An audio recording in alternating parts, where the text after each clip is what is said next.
Good evening, everyone. Welcome to the Cutting Room in New York City. I'm Brad Talinsky with BackStory Events, and tonight's show is going to be live streamed on guitarworld.com, so behave yourself. Upcoming BackStory conversations include an evening with the Zombies, which is going to be terrific, and we're going to be doing something with the Allman Betts Band, which is the sons of the legends Greg Allman and Dickie Betts. But tonight on our stage, this evening, we have really one of the most magnificent voices in the history of rock and one of the great songwriters.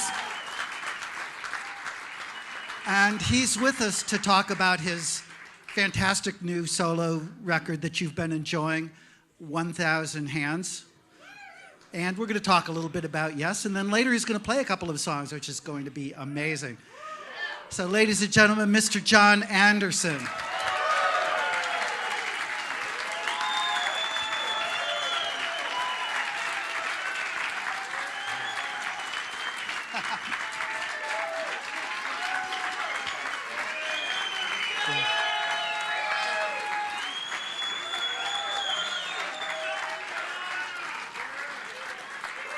We'll get somebody to bring a table up here.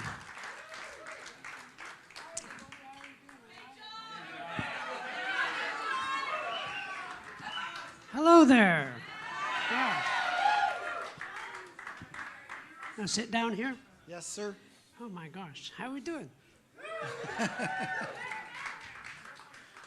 What's the difference between a man who falls from a 7-story building and a man who falls from a 1-story building, same building? Bottle of wine. Yeah. The guy who falls from the 7-story building goes, ah, and the guy who falls from the 1st story goes, ah. That's all I got. I've already,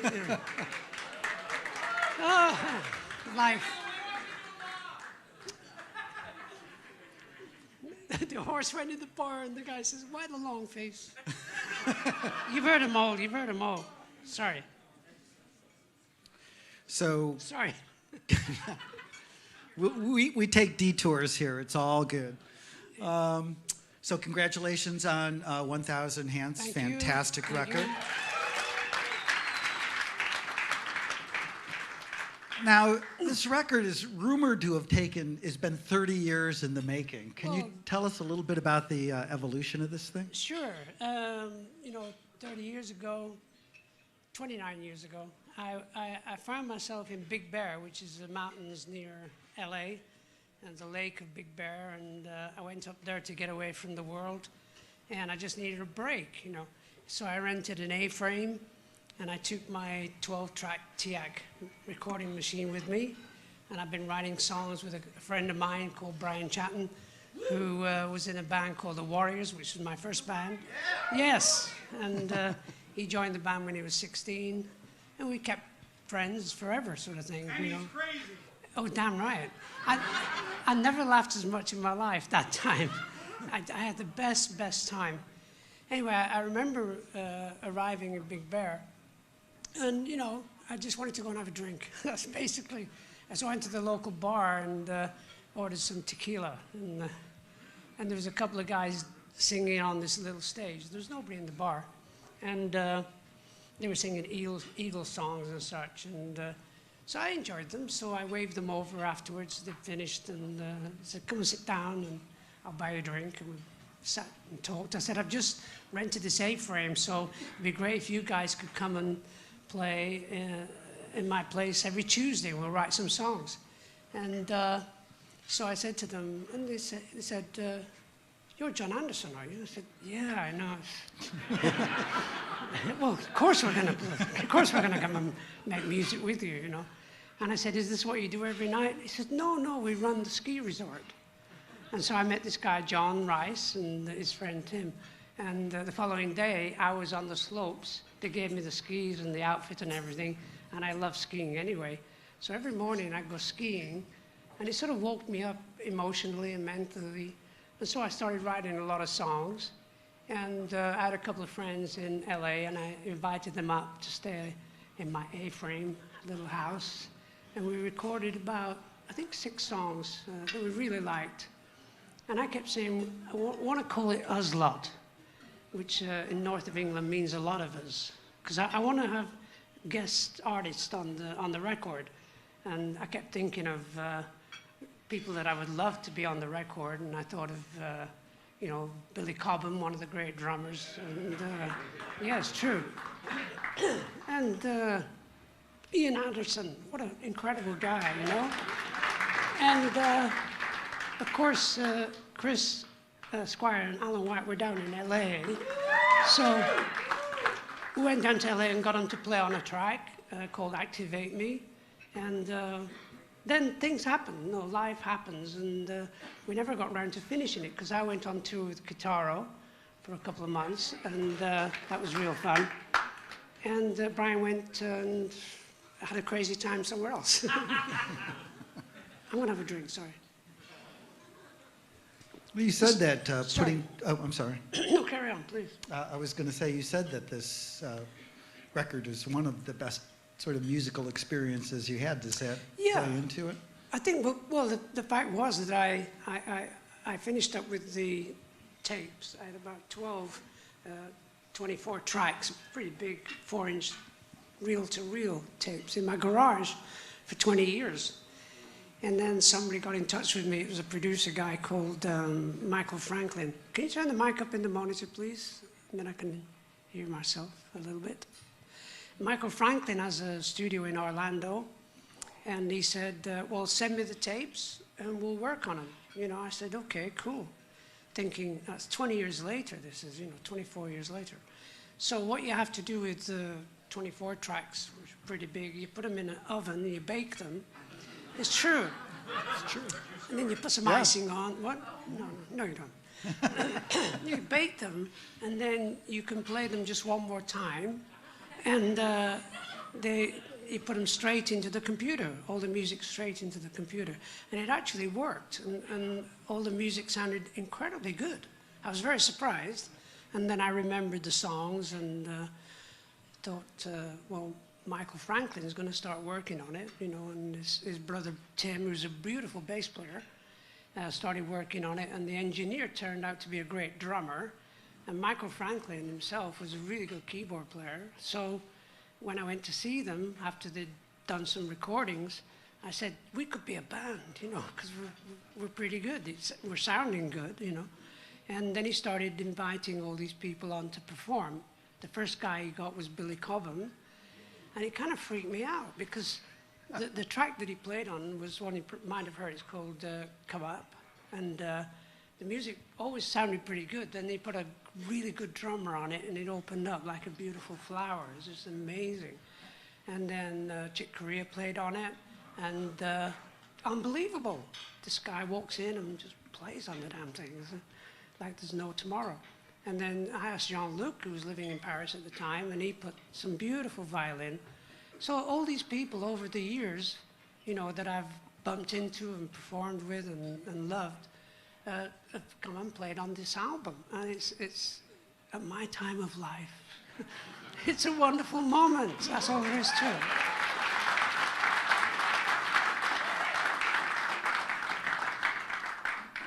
You've said that you feel like now in this time of your life, some of the real good stuff is coming through. Yeah, I keep saying that. You know, people say, what are you thinking now? I say, well, the great music is coming. That's what I think. And it'd be stupid if I just said, well, I'm going to make an album. It's not going to be as good as, you know. What's the point? You always go in thinking you're going to do something really great. You know, it's a normal energy that you're a musician. You got to go in and do it, make it work, and touch a lot of people. And I'm very blessed. I'm very grateful to be able to do what I do. So, yeah. Well, Ivan, I'm sure everybody here has sort of really enjoyed the transcendental sort of nature of your music and lyrics, you know, sort of uplifting feel.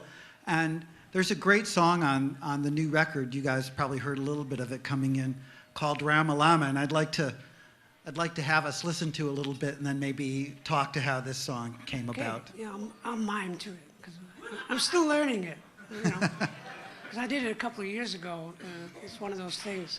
I like actually going in the studio in my cottage, and I'll do morning exercise vocally. I'm just doing this thing that the pygmies do in the Congo in Western Africa, where they go out hunting and fishing and looking for food, and they're always going like that. And I love doing that. You know, it's like I wake up and I just get into that. So you'll hear it when I start the track, when they start playing the track. Rama Lama. Yeah. Well, Gerard? if he hasn't started, you don't have to. Oh, there I am.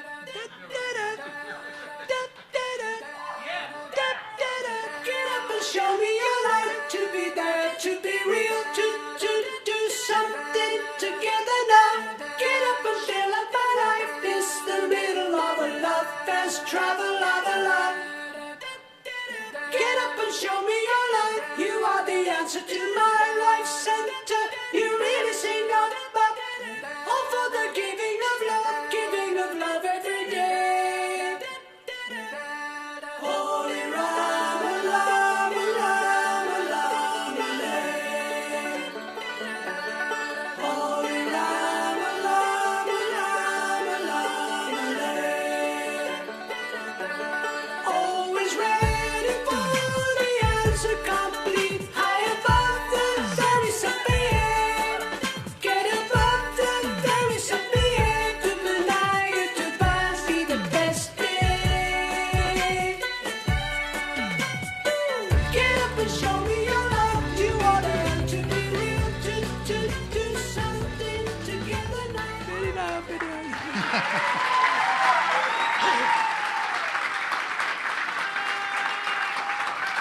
Thank you. On tour, yeah, we'll do that on tour.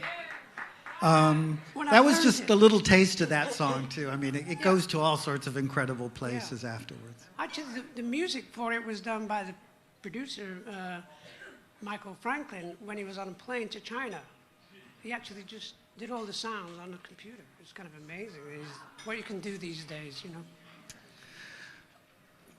You mentioned sort of where you got the musical riff from, you know, this from the Pygmies, sort of that idea. But where did the lyrics for this come from? Oh boy. I think, you know, I write lyrics as they come through, you know, just, in fact, what I do, I learned this when I worked with Vangelis quite a lot, that you sing something and you sing it with a sort of natural feel for some reason. You just do it as a natural event. And then if you listen closely, you can hear what you're singing about. And I'll write down exactly what I was thinking, what I'm singing about. Some words just pop out very clear. But that's the way it works, you know. Some people have a different way of doing things, but I just write the lyrics as they come, you know.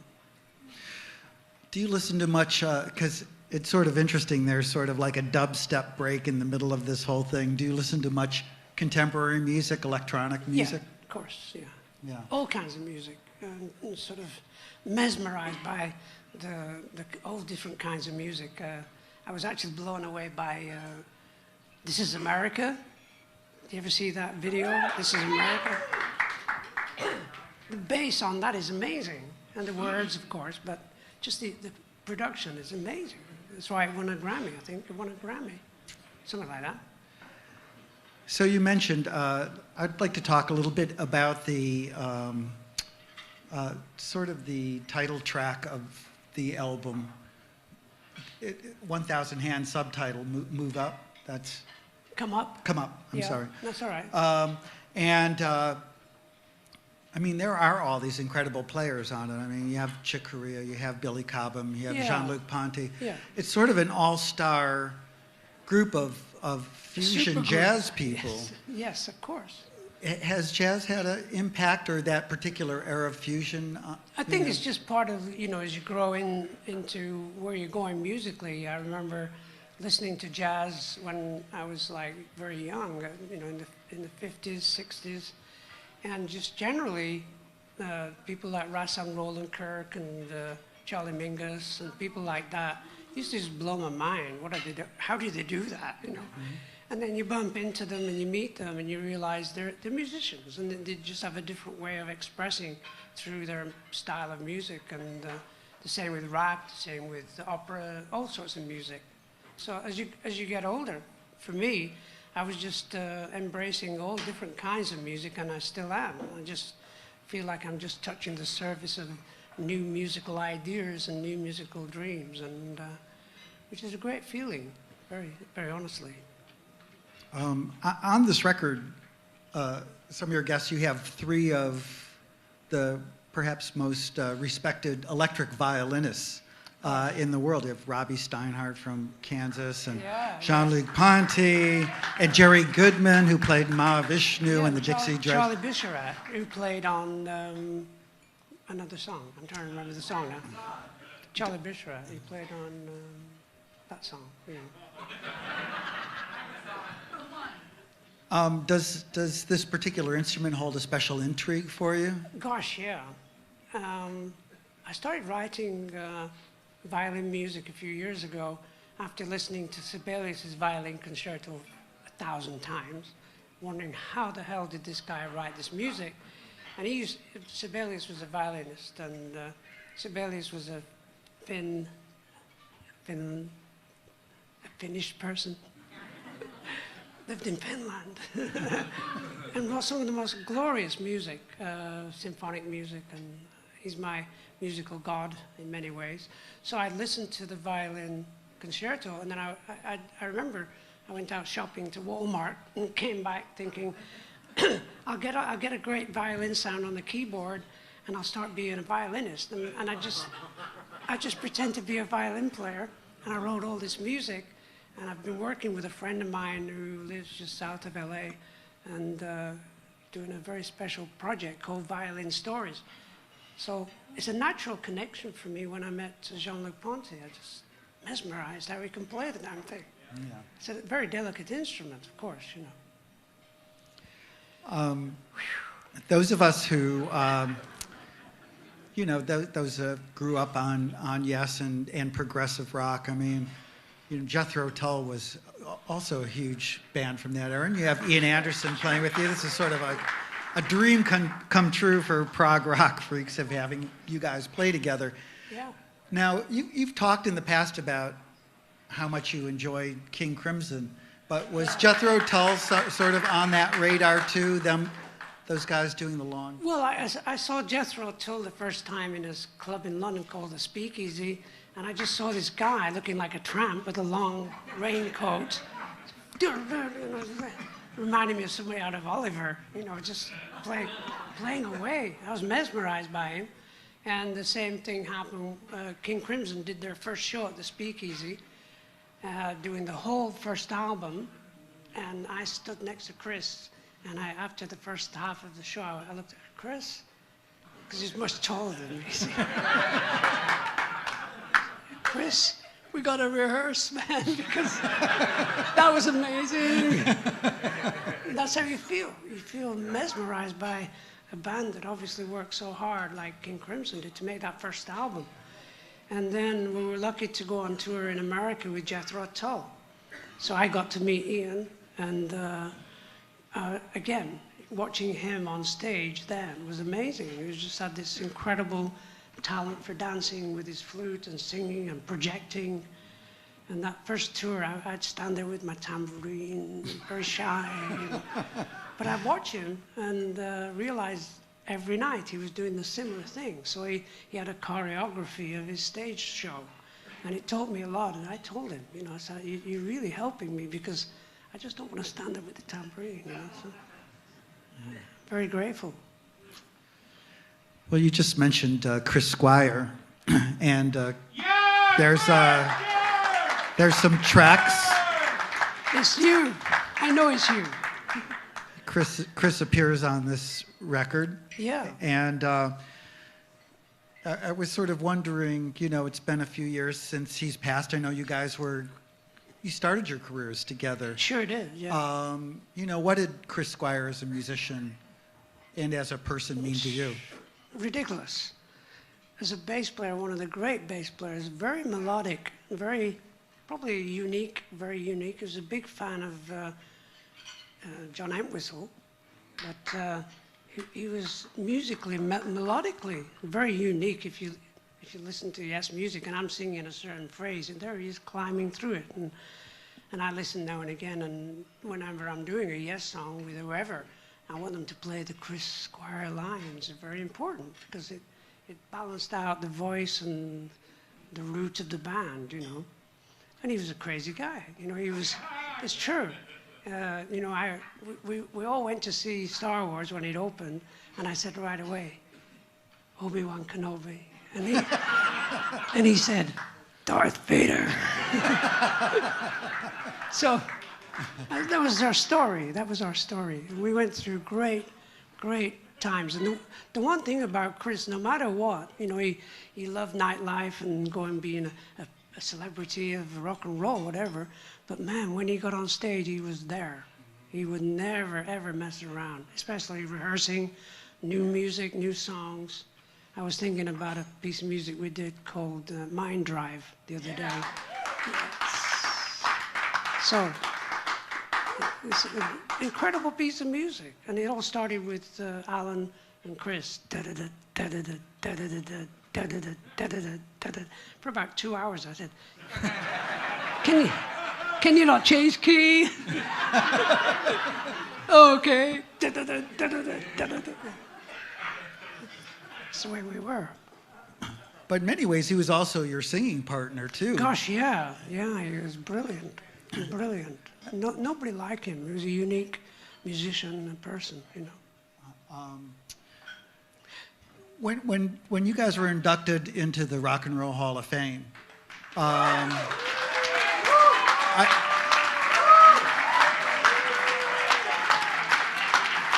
Thank you.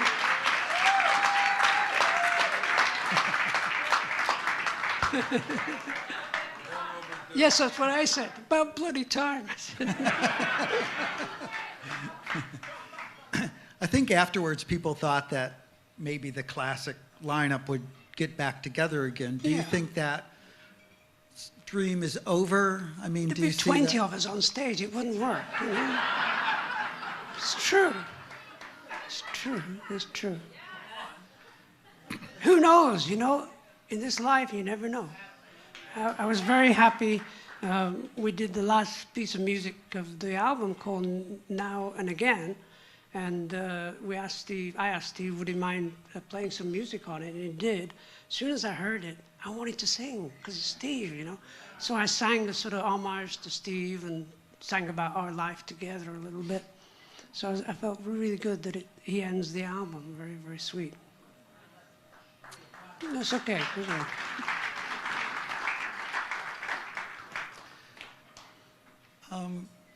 Just earlier, you just said that part of the songwriting process is part of your process of understanding yourself, understanding what's going on and clarifying your own thoughts. Yeah. And I was wondering if we could just talk about a couple of songs from Yes. Please. And try to find out sort of what that process is like. I've always been curious about Your Move, which is one of your most beloved songs. Yeah. It seems it's got the chess metaphor, but it also seemed very personal. Yeah, because it's time and time is time, and whatever I sing. It's time. With your time is captured, you know, we're in time with the divine energy all the time. That was what it was. That's all it was. And the end was capture for the queen to use, but it's more about the rhythmic quality of because it's time and time with your time, which means divine energy of whatever you want to call it is connected to you, so never forget that. And that was the song. You know, move me onto the squares, put me in, not dangerous situations, but put me in wherever you think I need to go. Move me onto any square. Use me anytime you want. Which is what, it's called letting go and letting God, you know? It's a natural event, and it's nothing... You know, I always find myself giving advice to my friends of, don't surround yourself with yourself, too, you know? True. Yeah. No, don't get hung up on yourself, because, you're a child of God. It's true. When you remember when you were a child, and you were told you were children of God, and it's still children. You can see it all day, everywhere. We're all children still. We need to grow up on many levels, but we're still children. Ta-da!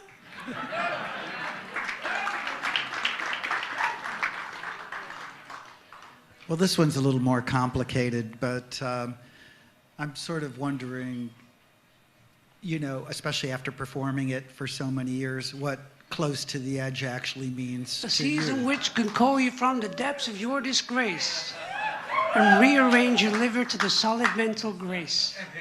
And I remember writing out the reason I wrote those lyrics. A season which will call you from the depths of your disgrace. Your higher self will call you from the depths of your discomfort and rearrange your liver, rearrange your physical self to the solid mental grace, and achieve it all with music that came quickly from afar, and so on and so on and so on. I think one day I will write the book of how to sort out my lyrics. Why not? Why not? Why not? Well, I wonder, do you like the idea of your lyrics being sort of more evocative, or do you want them to be understood? It's a balance. There's a delicate area where you don't want to spell things out too much, because what for? Everybody knows, really. So why not dance around it with a more mystical sort of form of writing, or if you like, Starship Trooper, go sailing on by, Sister Bluebird, another higher self mention, Though you've seen me, please don't say a word. Because I've still got to figure it out, because though you've seen me, the divine sees me, sees us all, and though you see me, please don't say a word. What I don't know, I have never shared, And that's the idea of things like that. They just pop in your mind, and you just don't want to say what I just told you, because it would sound kind of corny, So you put it in a more poetic way, if you like, And but then, now and again, I just want to sing it. There's a song on the new album. It's dedicated to my beautiful wife, Jane, who really, as you know, rearranged my life mentally, emotionally, on so many levels. And the song is I Found Myself When I Found You. And that's true, because without her, I wouldn't have found myself. I'm going to start crying because I love her so much. And she sings with me on the song as well. And it's just the way it is, Now and again, you sing your true self, your true words. And it's part of the game. It's sort of a wonderful game that you play with yourself, writing songs lyrically, and waiting for the next one to come along that's going to challenge you, Very interesting. I'm going to just ask you about one more, and then we'll Please. move on. But one of the most inspirational pieces of sort of modern music, and we'd still call it pop or rock and roll, was Awaken from Going for the One. True, yeah. Thank you. It's almost like a psalm. It's really beautiful. Could you talk about the origins of that song? Well, basically, we were on tour, and I was going for breakfast. We were in a Holiday Inn, and I went past Steve's room, and there was a lot of smoke coming under the under the door, and I could hear him playing. Dun, dun, dun, dun, dun, dun, dun, dun, dun, dun, dun, dun. I thought, that's pretty cool. So I went for breakfast, and I came back. Dun, dun, dun, dun. So I opened the door and said, Steve, change the key. Dun, dun, dun, dun, dun, dun, dun.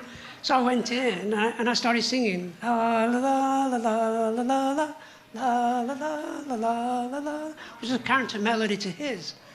And so we taped that, and I said, for the next stanza, how many chords can you play without repeating yourself? And he said, oh, quite a few. So we started playing.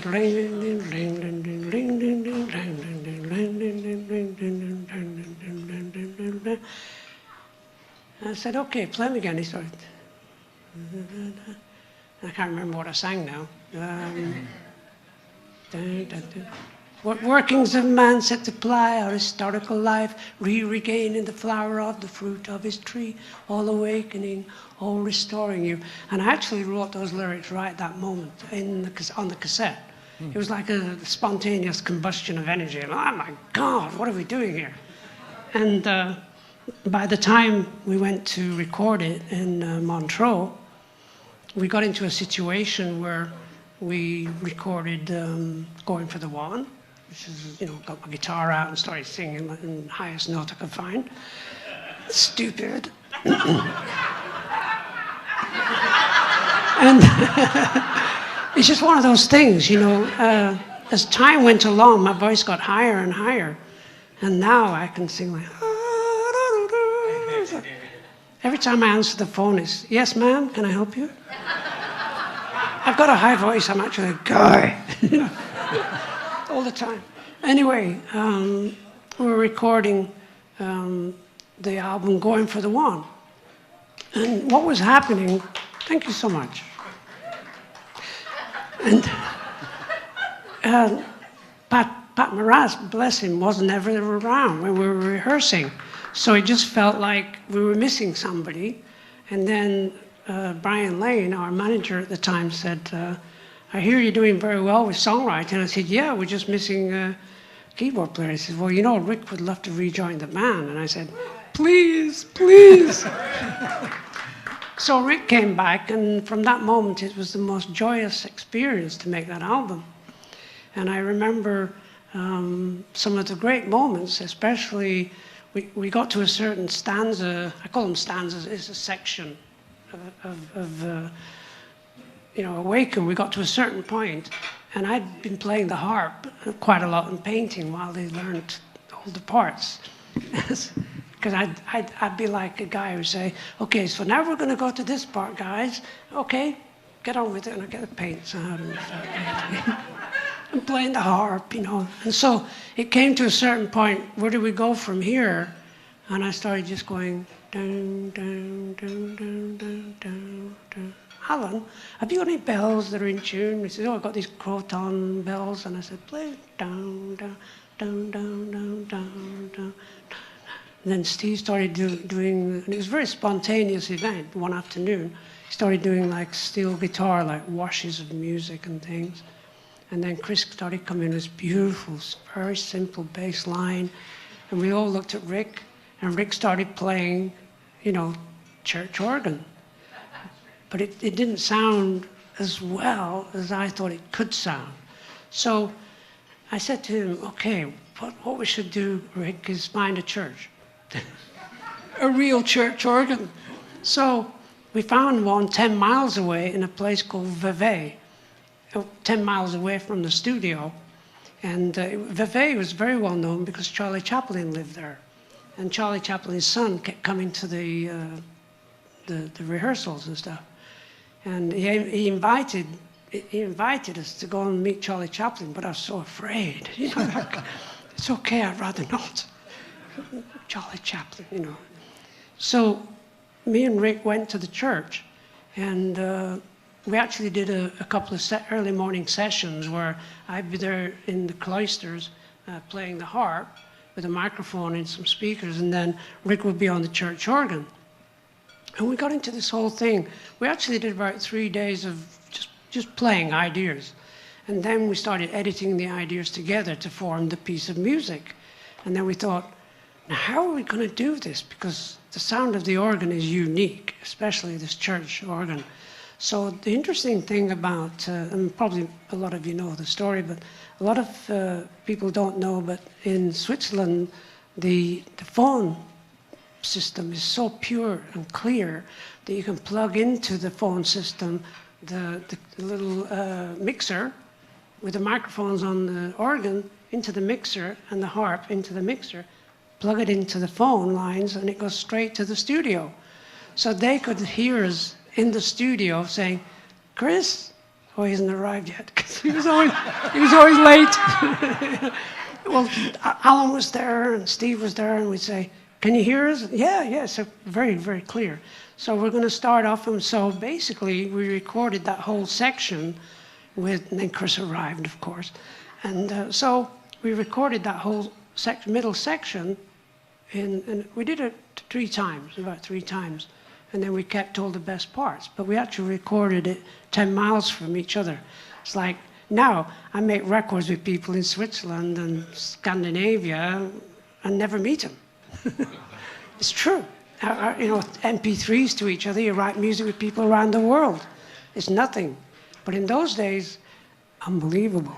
So I remember coming home from that session, and we were driving home back to the studio, and Rick said, I'm going to write some choral music for it, you know. And he got the local choir, and he wrote out all the music. And I remember sitting there listening to Awaken as it was being mixed, and the choir started to come in and sing. And I thought, I'm in heaven. It truly was. It was a magnificent event, musically. And people would say to me, you know, how did you get to doing Awaken? I said, well, we had to go through Close to the Edge, and then Tales from Topographic Oceans, Gates of Delirium, Awaken, which is true. That wasn't an easy path to take, believe me. Drove me crazy. But eventually we got to Awaken, and the enlightenment came like, boom, you know? And I know that when we perform it, something happens. It's really very powerful. For us too. Me too, thank you.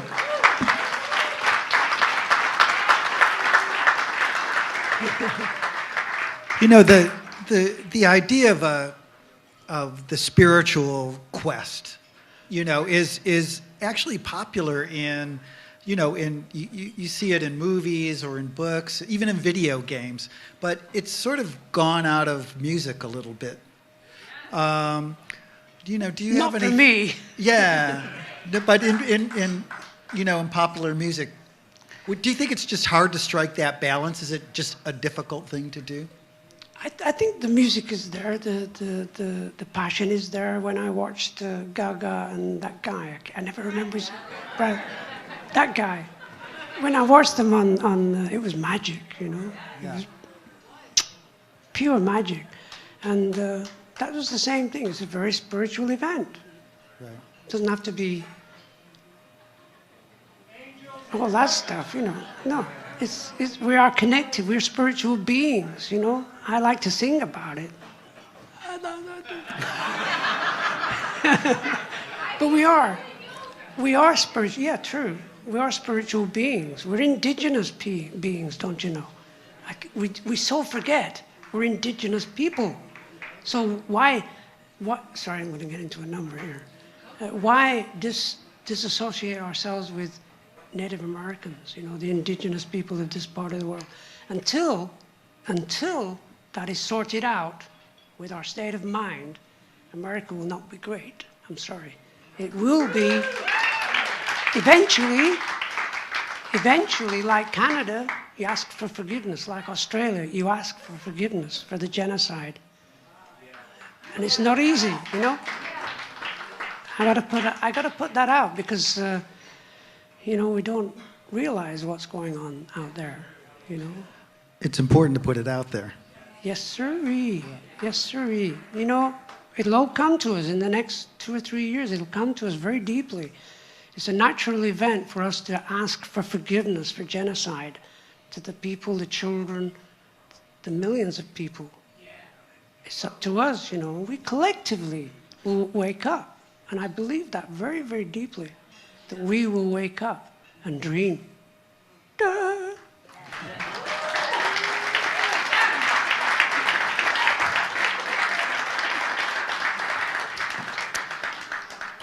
One of the great things about 1,000 Hands is you do have the sort of deepest, most spiritual feelings, but sometimes the best songs are also simple ones. And Sure. there's a great song on this record called Makes Me Happy. I'd like Gerard to play maybe a little bit for us, and then Yeah, talk please. about how something simple can be deep too. True. Turn it up. Come on. Turn it up. Come on. Yeah.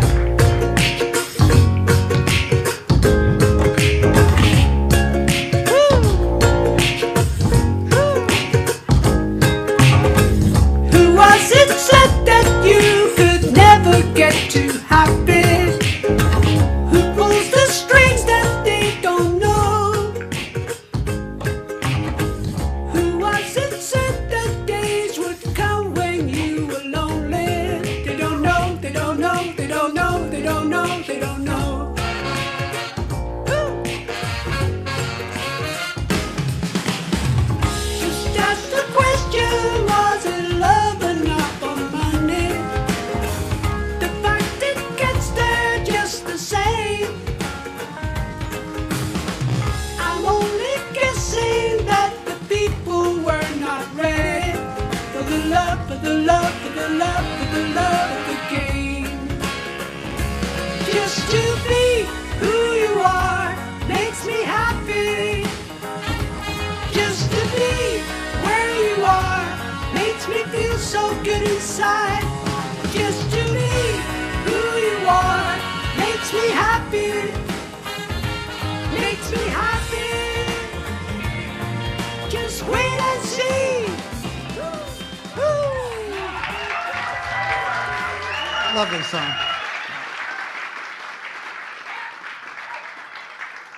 We rehearsed that last week with this wonderful bunch of musicians in Orlando, and I didn't know this was going to happen because one of the keyboard players, we have two keyboard players, he's from Philippines, and we get into the song, and all of a sudden he picks up a trombone with a sax player. It sounds like a brass section, and I'm going, my God, we're good.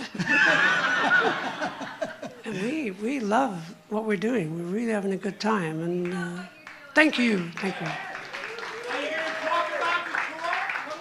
Tell us about the tour. We'll get there. Just go to John Anderson 1000hands.com and it's all there. I'm going to be doing Starship Trooper, which I haven't done for a while, and some very interesting songs, very yes songs, and what are we doing? What are we doing? I can't remember. Wow. No. Yours is No Disgrace. Songs I haven't done for a while. And it's going to be we're going to do you won't believe this, we're going to do a couple of Elias songs. Yeah.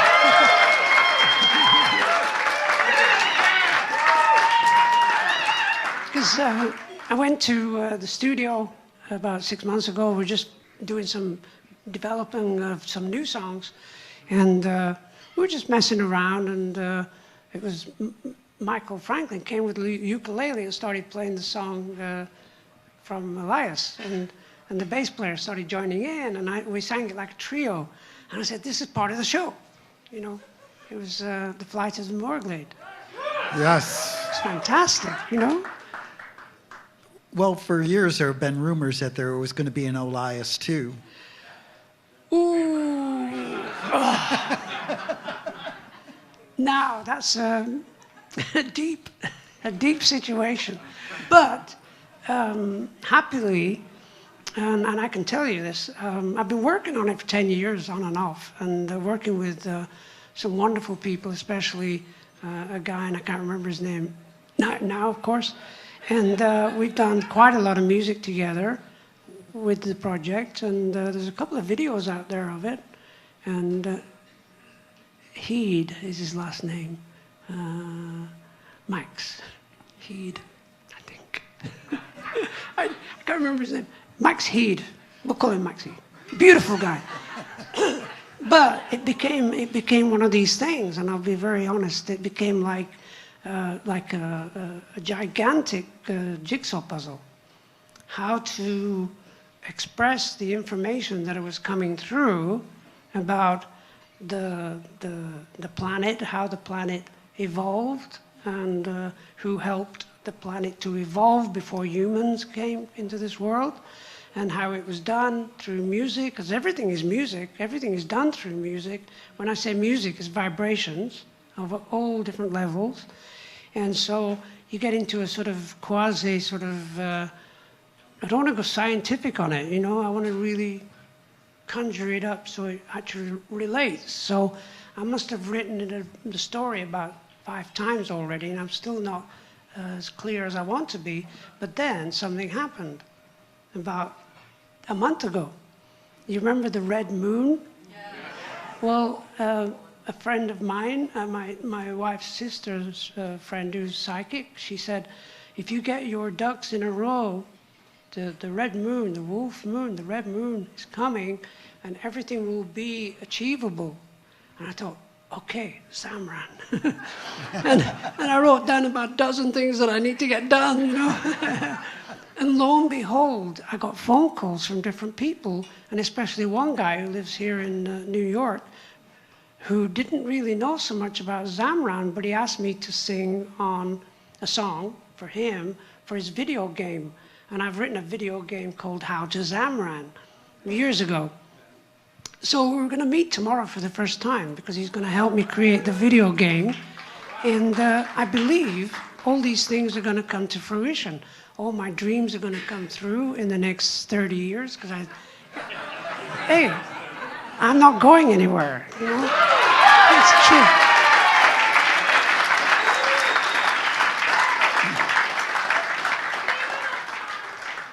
Talking about contemporary music, were you surprised when Kanye sampled you? Oh gosh, yeah. Couldn't get much higher, wasn't it? Yeah. Basically that, really, yeah. Yeah. Yeah. I heard you tell a story that in this sort of R&B mode too, that somehow some of your work had influenced Michael Jackson on Thriller. Yeah, it became pretty well known that when we released the album, Friends of Mr. Cairo, I said to Vangelis, you know, the hit record on this is State of Independence. And he said, I don't think so, John. It's good, I like it, but it's not. And so I said, hey, what do I know? What do I know? He just written the music for, yeah. He came to me and said, John, I want you to sing this song. And he played me the music. I said, there's no room. It's so beautiful. But I actually wrote some lyrics, but never got it done. So the idea is, what was I talking about? Moonwalking, I think. Oh, yeah. So Friends of Mr. Cairo, a friend of mine, Lee Abrams, who loved the album very much, he sent the album to that guy who... Quincy, thank you so much. To Quincy Jones. And lo and behold, Donna Summers recorded it, and Quincy sent Vangelis a photograph. He didn't send it to me. He sent it to Vangelis of who sang on it.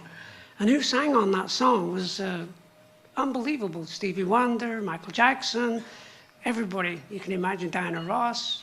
About 12 of the greatest singers, you know, singing on a song that I helped to write. You know, it's like, blew my mind. And then I met Quincy about many, many years later, and he came over and he hugged me. John, I gotta tell you something. You know, me and Michael, we listened to that album over and over again when we were doing Thriller. And if you listen to that bass line of Billie Jean, it's the same bass line, you know. I said, well, it's called cross-pollination, because I'm sure that's okay. No, everything comes from everything, so it's no problem. I felt very grateful, because the night that they sang that song, State of Independence, Stevie Wonder, Michael Jackson, Quincy, and the other guy, They wrote We Are the World. Lionel. Well done, Lionel. Lionel Richie. That's what they did. That evening they started writing We Are the World. So in some form or another, that song, State of Independence, opened up a sort of mental avenue there. And that's what they did. It's very cool.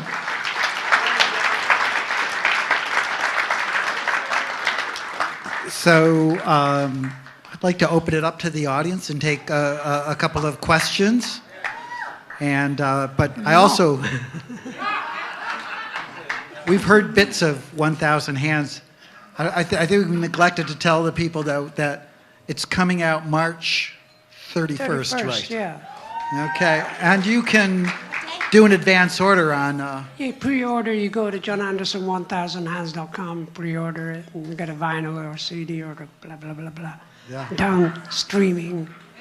Implant. That's the next thing. That's going to be the next thing. You get an implant, you don't even have to go to Amazon. You just...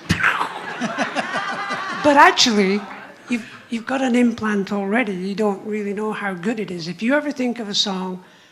Think of a song like Somewhere Over the Rainbow. If you just sit quietly, you can hear the damn thing. So the implant is work. Well, it's not an implant. It's a natural event. Your brain can actually, yes songs. You can just say, I want to hear your moving. Take it straight and strong. This is really good. Sorry. Okay, I'm going to bring the mic around. So we're going to start over here. Okay, how you doing? Hi, how are you? Very good. Would you mind talking about I Get Up, I Get Down from Close to the Edge, what inspired you, what those lyrics meant? It's one of my favorite songs. Interesting that the song, it was that time where me and Steve were so close, like musical brothers like I've never had since. We were so tight making that song, making that track, that he started, there was, again, a section where we got to the certain point in the song where do you go back to the beginning, or do you go back to a new bridge? Or I said, you go into an ocean. And they said, what's that, John? We go into an ocean of sound, because at the beginning of the song, I want to create an ocean of sound that brings in the beginning of the song. And it's going to come in the middle. And it's just going to be an ocean of sound and stuff like that. Because I've been listening to Walter Carlos, Sonic Seasoning, brilliant album. And it was like, thank you. And so right in the middle, it'll be just this dun, dun, dun, dun, dun, the keyboard, probably Rick on the keyboard. And then we're going to go into the song,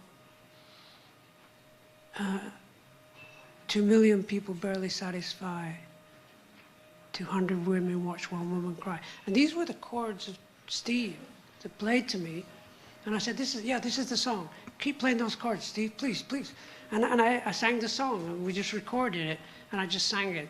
I get up, I get down. And I just sang it, and I said, that's it. And then about 2 days later, Steve was playing the chords and singing, Inner White Lace. I said, Steve, what are you doing?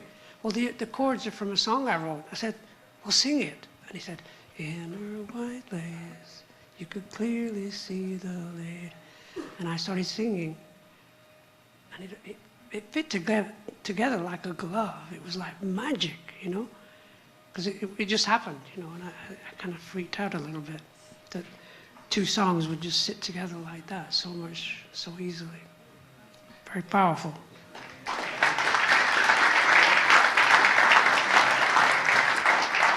All right, we got one on the other side over here. Over here, guys. Hello. Hello. Hey, John. Yeah. I have a message for you from careful. Michael Samus. Oh, Michael. Good. Sends his regards to you. Good. I'd like you to talk about the album Angel's Embrace, Okay. which is one of my favorite records. Okay. You called me one night while you were having dinner with Mike, Okay. and we had a nice conversation. My name is Mercury. Hey, rising. Can you turn the lights down a bit or something? So I can see people.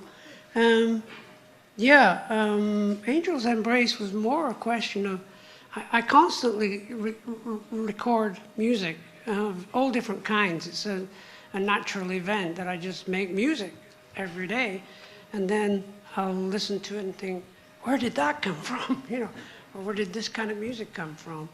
And the Angels' Embrace period was to make something that was very gentle and very, I used to call it natural, sorry, sleeping pillows. It'll send you to sleep. It's so clear and everything. It's like a very good way of going to sleep. And that's what, you know, you can play it to the kids, they'll go to sleep, you know. That's what I used to say, you know. And I just remember just putting the certain pieces of music together that seemed to get into that sort of very relaxation sort of piece of music. And a lot of people have actually written to me saying, you know, how much it's really helped them through, you know, we go through so much, you know, in our usual human experiences. And sometimes it's good to have music that will calm you down. And, I know that when I listen to Sibelius, I just go into a deep, beautiful place, you know. And so that was all about Angels' Embrace. Thank you. I'm going to go over here. Right in the middle here. Did you have a question? Hi there. Hi, Hi there. John. I just want you to know how proud I am of you. Thank you. And, yeah, very proud of you. And me of you. For being here. Thanks. Thank you. I've been ordered to ask you, what's happening with ARW? Are you going to be working with them again? Because they were awesome, you were awesome with them. Yeah. You don't have to, I'm just asking. Yeah. We just went through a period together that we were very happening on stage. But everything that surrounded us wasn't as clear or well-defined as it should be. When you're on the road, you're expecting to be sort of well-organized, everything well-organized, and it just wasn't as clear for us, the three of us, where we were heading. And I personally always wanted to just make some new music, but it was just hard to get everything in that sort of area where we were connected. And that's just the way things are. And I just said, I'll see you in 2020, maybe 21, or something, we'll get together. Because I'm a big, big fan of both the guys. You know, the music that Trevor does is ridiculous. It's so beautiful. His stores, his music that he does for movies and everything. He's a consummate artist. And Rick is a wild and crazy guy.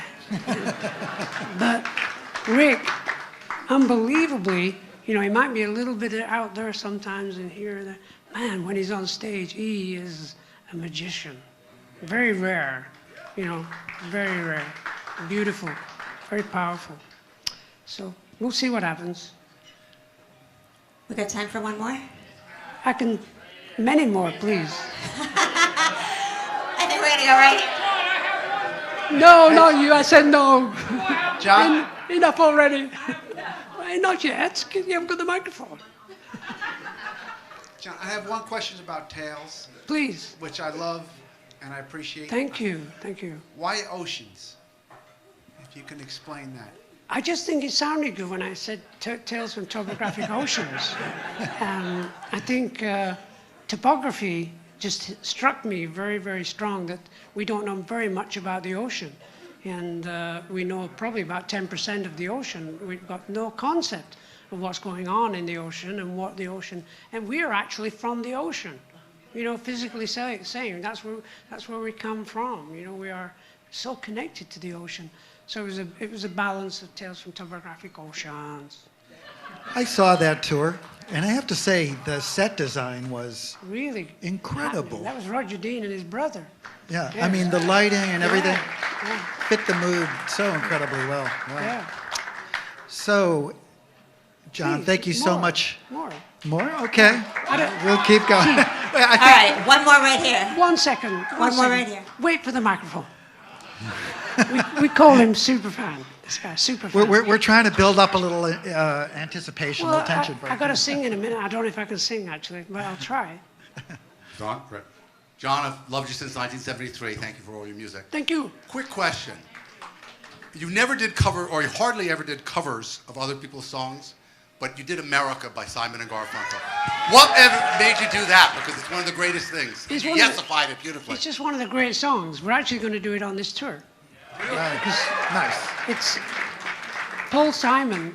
Paul Simon is your king here in America. He's the man. He's the greatest songwriter ever. And so many good ones, but Paul Simon is very special in my life. And whenever I sing that song, I feel like, because I'm an American citizen, for 10 years. So I want to sing that song. I really do. Wasn't there, I heard an anecdote that, like, when you first started, yes, sort of part of an idea was to incorporate Simon and Garfunkel type harmonies into. True. The first thing we spoke about was The Boxer, and that album was, me and Chris talked about it all night, actually, and then just realized that a band playing really tight, sort of, progressive wasn't the right word anyway. It was music that's very, very interesting, exciting, with really good vocals.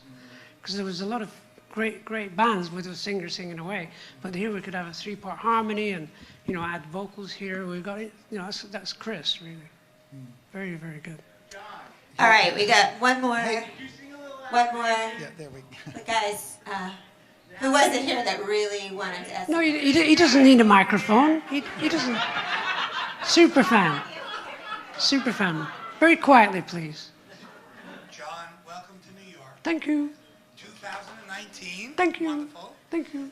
And I want to talk about the fans, because you've created all these fans who love the music, but we've been blessed to hang out with each other. True. People of us Yeah. who have met, we come to Malcolm's the here. shows. Now Malcolm's God, here. Malcolm, we love Malcolm's Malcolm. here now. And I want you to know, God bless John, him. that is very, very important part of our life. Yeah, And the Yes fans are the greatest fans in the world. I agree. And what do you think? What do you Thank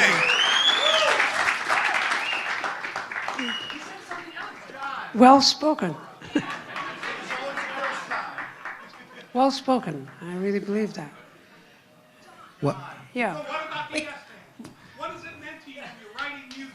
Do you think of us? Do you... No.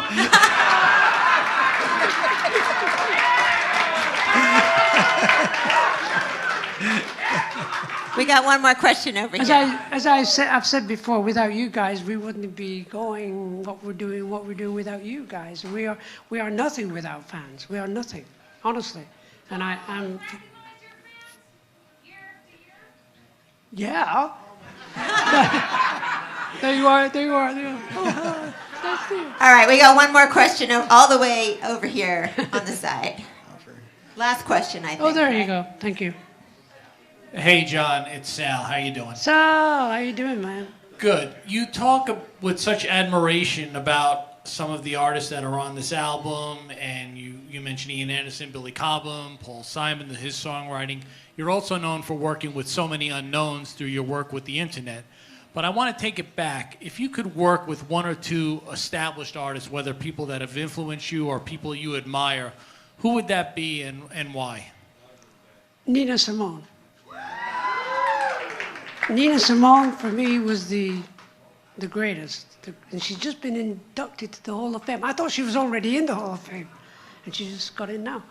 And her songwriting, her spiritual energy, her power, don't mess with, I wouldn't say don't fuck with me, but I will say it. Don't mess with me. Nina Simone, the great Nina Simone. And Marvin Gaye, of course, and What's Going On.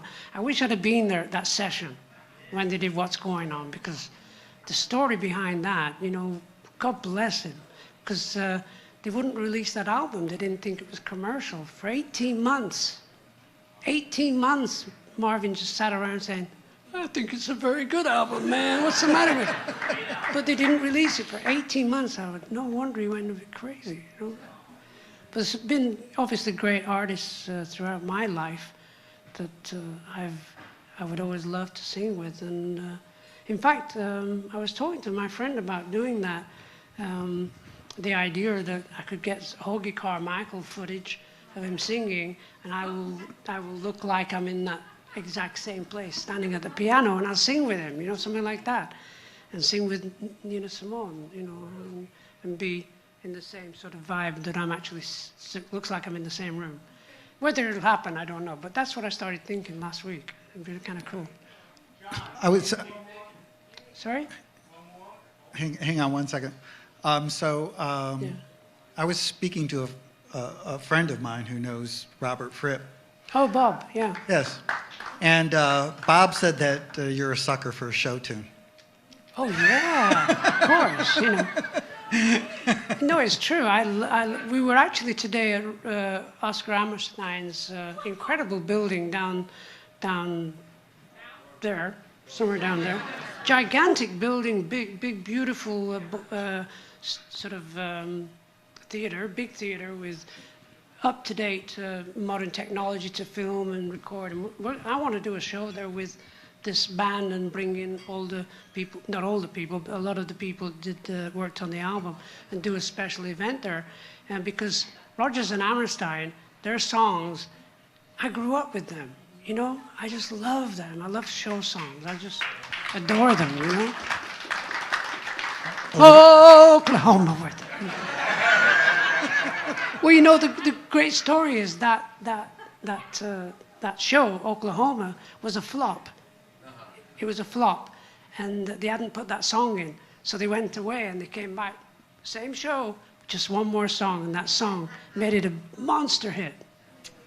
So one song can make it happen, like Ramalama, or maybe Makes Me Happy, or maybe, You never know. You never know. Well, John, I'd like to thank you for being so Thank generous you. with your Thank you. time. Thank you. Let's hear it for John. His new record, 1,000 Hands, out March 31st. We're going to take a bit of a break, and then John's going to come back and play a couple of songs for us. And again, thank you all. I will try my best. I will try.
1, 2, 1, 2. The guitar. One.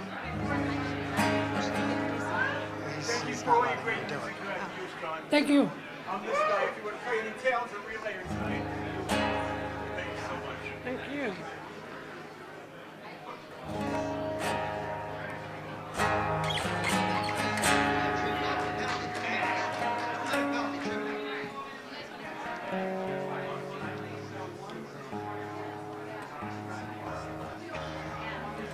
I'll spend the next 15 minutes tuning up and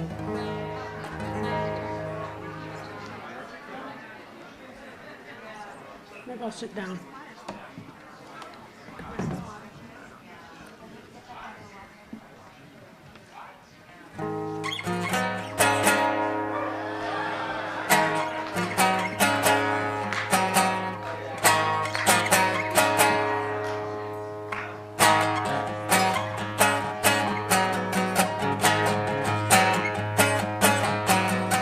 Move yourself.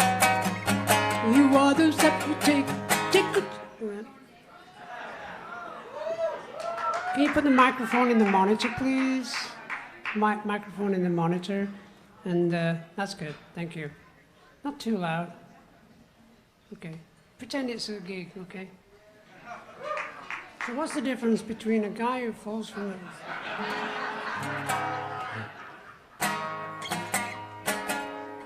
Oh, yeah. Move yourself. You're all this... What are the words? What? I can't remember the words. You always live your life? Okay. Yeah, play it, sing along. Move yourself. You always live your life, never thinking of the future. Prove yourself. You are the move you make. Take your chances, win or loser. Be yourself. You're every step you take. You, and that's the only way. Shake yourself.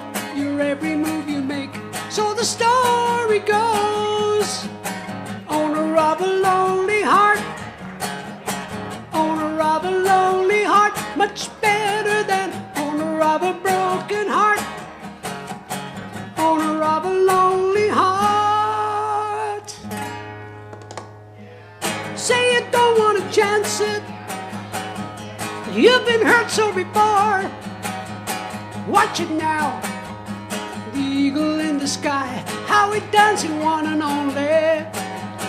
You lose yourself, no, not for pity's sake. There's no real reason to be lonely. Be yourself. Your every move you make, you got to wait to succeed. Owner of a lonely heart, come on. Owner of a lonely heart, much better than owner of a broken heart. Owner of a lonely heart. Owner of a lonely heart. After my own indecision, they confuse me so. My love's a no-look question at all. In the end, you gotta go. Look before you leave, and don't you hesitate at all. No, no. Da-da-da-da-da. Da-da-da-da-da. Da-da-da-da-da-da. Da-da-da-da-da. Da-da-da-da-da-da. Da-da-da-da-da. Whew. Owner of a lonely heart. Owner of a lonely heart. Much better than owner of a broken heart. Owner of a lonely heart. Sooner or later, each conclusion will decide the lonely heart. Yes, it will. It will excite, it will delight, it will give you a better start. Don't deceive your free will at all. Don't deceive your free will at all. Don't deceive your free will at all. Just receive it. Receive it. Receive it in your heart and soul. Receive it. Receive it. Receive it in your heart and soul. Woo. Woo.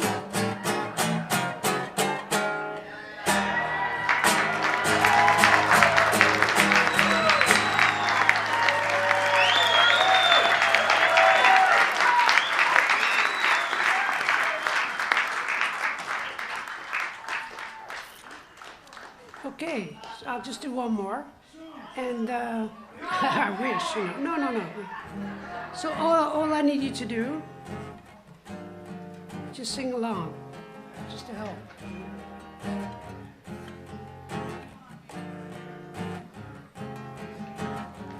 Take a straight and stronger course to the corner of your life. Make the white queen run so fast, she hasn't got time to make you a wife.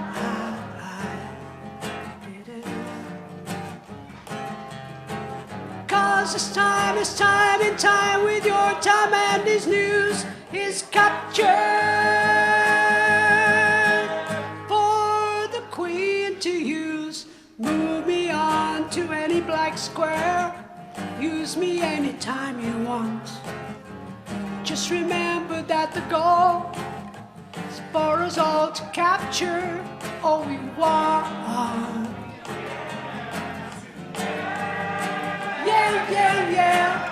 Don't surround yourself with yourself. Move on back to squares. Send an instant karma to me. Hit a shilling with love and care for yourself. 'Cause it's time and time with your time and his news is captured.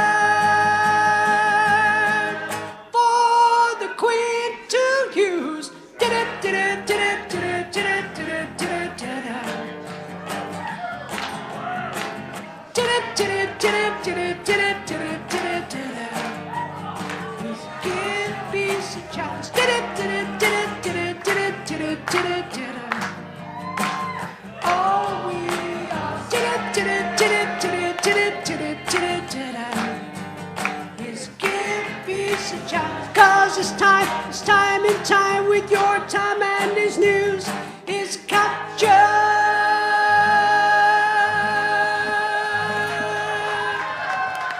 Thank you. Thank you. Let's hear it for John Anderson. Come on. 1,000 Hands coming out March 31st.